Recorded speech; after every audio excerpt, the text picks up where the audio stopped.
अस्सलाम वालेकुम एवरीवन, मेरा नाम इज़ा अहमद है और मैं Shalimar medical and dental college में एक फ़ाइनल ईयर MBBS स्टूडेंट हूँ। आज मेरे पास डॉक्टर सरवत इकबाल मौजूद हैं। Doctor Sarwat Shalimar medical and dental college में as an assistant professor of medicine and Shalimar hospital में एज अ कंसल्टेंट इंटर्निस्ट अपने फ़राइज़ सर अंजाम दे रही हैं। अस्सलाम वालेकुम मैम, वेलकम बैक। क्या हाल है आपका? Thank you so much again inviting me on this forum.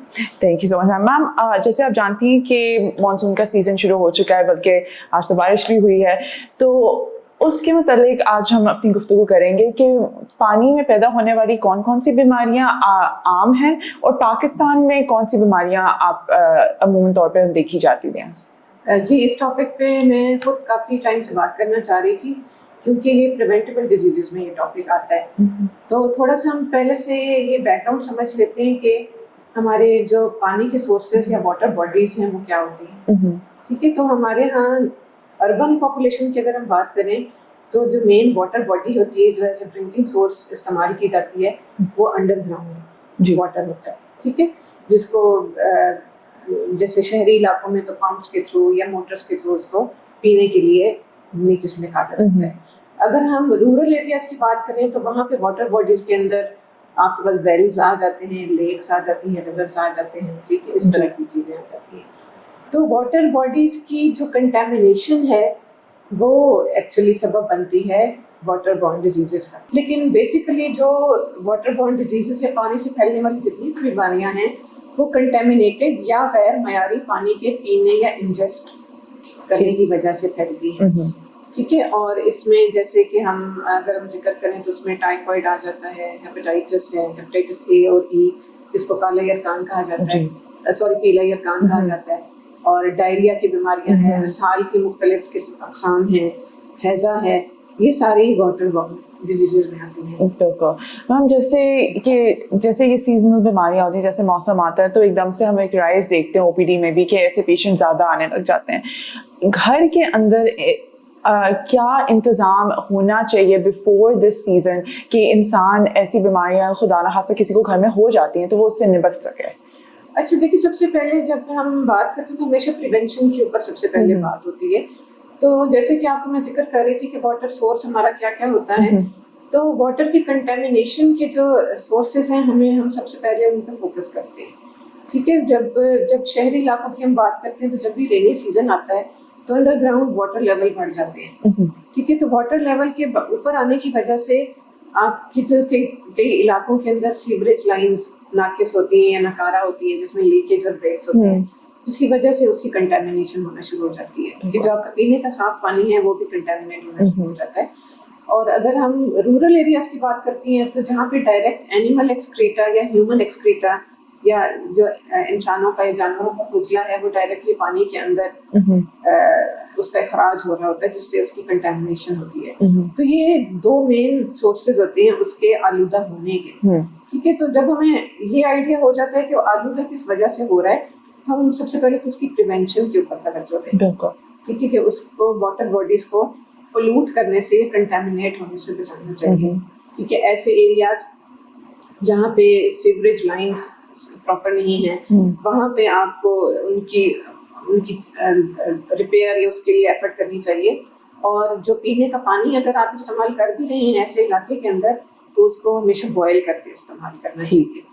और घर के अंदर अगर कोई पेशेंट ऐसा डेवलप हो जाता है, किसी में ऐसी बीमारी आ जाती है जिसमें बहुत ज़्यादा वॉमिटिंग शुरू हो गई है, उल्टियाँ शुरू हो गई हैं, तो आपको फर्स्ट एड के तौर पे तो सबसे पहले पेशेंट को हाइड्रेट करना जरूरी होता है कि आप उसकी जो अंदर जिस्म के अंदर नमकियात की कमी हो रही है या पानी की कमी हो रही है, आप उस पानी की कमी को पूरा करने के लिए पेशेंट को हाइड्रेट करें, उसको पानी पिलाएं। ORS का पानी पिला सकते हैं, निमकोल जिसको आम ज़बान में कहा जाता है। ठीक है, और पेन है, बुखार है, उसके लिए आप सिंपल पैनाडोल दे सकते हैं। तो ये तो इब्तदाई तदाबीर हैं जो किसी भी पेशेंट जिसमें डायरिया, वॉमिटिंग या हेपेटाइटिस का आपको शुबा हो रहा है तो उसमें इब्तदाई जो एहतियाती तदाबीर हैं या इलाज है वो ये किया जा सकता है। बिल्कुल मैम, जैसे आपने बताया कि इस तरह डायरिया, वॉमिटिंग एक चंद अलामात हैं इन पानी से जो पैदा होने वाली बीमारियां हैं, इनके अलावा कौन सी ऐसी अलामात हैं जिसके देखने पे इंसान को कहना चाहिए कि नहीं अब घर से इलाज मुमकिन नहीं है, अब हस्पताल जाना चाहिए? हाँ जी, अगर पेशेंट को बहुत ज़्यादा तेज़ बुखार होना शुरू हो जाए और बुखार आपकी सिंपल रेमेडीज़ जो होम रेमेडीज़ हैं पैनाडॉल वगैरह से नहीं रिजॉल्व हो रहा, पेशेंट अगर बहुत ज़्यादा लेथार्जिक होना शुरू हो गया है, उसमें गलूदगी की तारी होना शुरू हो गई है, या मोशंस या साल की वजह से पेशेंट इतना ज़्यादा डिहाइड्रेटेड हो गया है कि वो अपना ब्लड प्रेशर नहीं मेंटेन कर पा रहा और मोशंस का सिलसिला नहीं रुक रहा और आपको वाज़ेह अलामात आने लगे हैं कि पेशेंट में पानी की बहुत ज़्यादा कमी हो गई है और गलूदगी तारी हो रही है, तो ऐसी सूरत हाल में पेशेंट को हॉस्पिटल ले जाना चाहिए, उसकी अर्जेंट इमरजेंसी कंसल्टेशन लेनी चाहिए कि आया उसको हो सकता है कि एडमिशन की ज़रूरत हो, कि वो आपकी सिंपल इब्तदाई तदाबीर से पेशेंट नहीं बेहतर हो रहा। बिल्कुल। मैम आगे जाते हुए क्या बता सकती हैं कि हमें कौन कौन सी एहतियाती तदाबीर यूज़ करनी चाहिए, या ऐसी कौन कौन सी चीज़ें हैं जो, जैसे आपने अभी जिक्र किया प्रिवेंशन के बारे में, क्या करना चाहिए इंसान को ताकि वो अपना एक्सपोजर या अपने चांसेस मिनिमाइज कर सके कि मुझे ये बीमारियाँ हों? जी, जब भी रेनी सीजन आता है और रेनी सीजन के अलावा भी हम पेशेंट्स को यही कहते हैं कि सेफ ड्रिंकिंग वाटर यूज़ करें, ठीक है। बहुत सारे इलाकों में फिल्टर्स अवेलेबल होते हैं, फिल्टर्स का पानी अवेलेबल होता है, उसको यूज़ किया जा सकता है, लेकिन कई दफ़ा आपको फिल्टर्स के स्टैंडर्ड का भी नहीं पता होता कि उनकी मेंटेनेंस किस तरह हो रही है, क्या फिल्ट्रेशन जिस इफेक्टिवली हम चाह रहे हैं उस तरह हो भी रही है कि नहीं, ठीक है। तो ऐसी सिचुएशन में सबसे बेस्ट तरीका होता है कि पानी को बॉयल करके इस्तेमाल किया जाए, क्योंकि सिंपल आपकी अपनी आंखों के सामने वो आप एक मेजर कर रहे हैं, ठीक है, पानी को बॉयल कर रहे हैं, उसको स्ट्रेन करके आप उसको इस्तेमाल करें, दिस इज सेफेस्ट मेथड कि आप इस तरह पानी से फैलने वाली जो बीमारियां हैं उससे बच सकते हैं। दूसरी एहतियाती तदाबीर हम ये कर सकते हैं कि जहां आपको पता है कि जहाँ पे एक स्टैंडर्डाइज्ड फूड नहीं अवेलेबल, खाने के मयार का आपको नहीं पता, पानी के मयार का नहीं पता, चाहे वो फूड हैंडलर्स से आप ले रहे हैं या फूड स्टॉल्स या होटल्स में से खा रहे हैं, तो आप ऐसी जगह से उस खाने को या उस पानी को इस्तेमाल ना करें जिससे आपको लगता है कि आपको इन्फेक्शन हो जाएगा और एक नई प्रॉब्लम स्टार्ट हो जाएगी। तो ये आप इनिशियली प्रिवेंटिव मेजर्स कर सकते हैं। और जब भी आप बाजार से भी अगर कोई फ्रूट्स वगैरह भी लेते हैं तो हमेशा उनको धो के उनको साफ सुथरा घर में ला के वॉश करने के बाद इस्तेमाल करें। एब्सोल्युटली।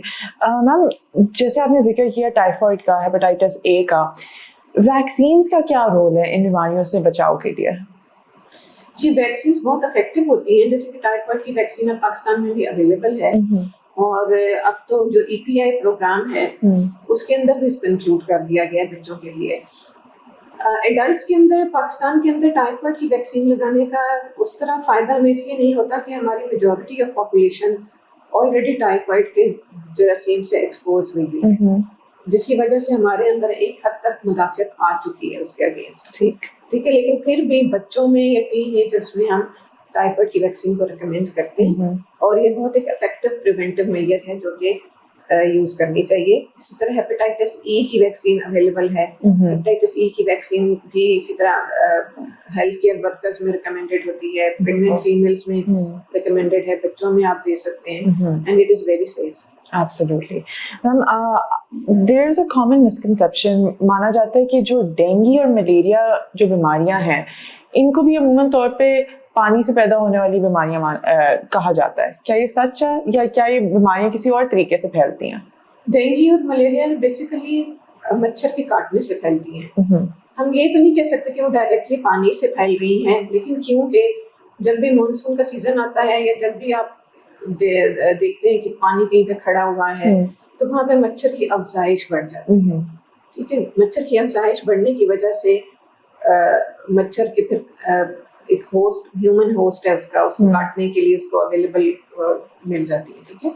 तो मच्छर की प्रोलिफरेशन और अफजाइश बढ़ने की वजह से ये बीमारियां फैलती हैं। बजाते खुद ये वाटर बॉर्न डिजीजेस नहीं है, लेकिन पानी मच्छर की अफजाइश बढ़ाने का सबब बनता है, जिसकी वजह से इसको लिंक किया जाता है ये भी वाटर बॉर्न डिजीज है। ठीक, मगर जैसे वो मानसून के सीजन में हमारे पास ठहरा हुआ पानी होता है तो उसके लिए भी हमें पानी को खड़ा नहीं रहना देना चाहिए ज्यादा देर के लिए। बिल्कुल, ये तो हाईली रिकमेंडेड है कि स्टैग्नेंट वाटर नहीं होना चाहिए। गलियों में जैसे पानी खड़ा हो जाता है, अगर आपके घर के अंदर पॉट्स हैं या कोई टायर्स हैं या गमलों के अंदर जब आप पानी लगाते हैं तो आप एक्स्ट्रा पानी भी ना लगाएं जो ऊपर ठहर जाए, کہ اس کے اوپر Absolutely. مچھر ملٹیپلائی ہوتے ہیں, اور افیکٹو یوز آف ماسکیٹو ریپیلنٹس کرنا چاہیے اس سیزن کے اندر, تاکہ مچھر کے کاٹنے سے محفوظ رہا جا سکے. بالکل ma'am, just to summarize all of this, ہمارے ویورس کے لیے چند take home messages especially for this season کیا ہوں گے؟ ٹیک ہوم میسج یہ ہوں گے کہ ایک تو اپنی پرسنل ہائیجین کا بہت زیادہ خیال رکھیں, اور اس میں ہمیشہ جب بھی آپ ریسٹ روم یوز کریں, واش روم یوز کریں, تو اس کو وہاں سے آنے کے بعد لازمی طور پر اپنے ہاتھ دھوئیں. بچوں کے لیے اسپیشلی ان کے نیلز کو پراپرلی ٹرم کر کے رکھیں, اور صفائی کا خاص خیال رکھیں. اور پانی جو آپ استعمال کر رہے ہیں, میک شیور آپ کو پتہ ہو کہ یہ پانی کس کوالٹی کا ہے, کس اسٹینڈرڈ کا ہے. اور اگر آپ کو اس کی کوالٹی یا اسٹینڈرڈ کا نہیں پتہ, تو کم از کم اتنا ضرور کریں کہ اس کو بوائل کر کے استعمال کریں. That is the safest way to use it. بالکل. Thank you so much doctor Sarwat, آپ نے ہمیں اپنا وقت دیا. یقیناً یہ وقت کے تقاضے کے حساب سے دس از اے ویری امپورٹنٹ کانورسیشن, اور آپ کے وقت کا بہت شکریہ. Thank you. اگر آپ لوگوں کو کسی بھی قسم کا علاج یا ڈاکٹر کنسلٹیشن چاہیے ہو تو آپ شالمار ہسپتال سے رجوع فرما سکتے ہیں. آپ کے وقت کا بہت شکریہ. اللہ حافظ.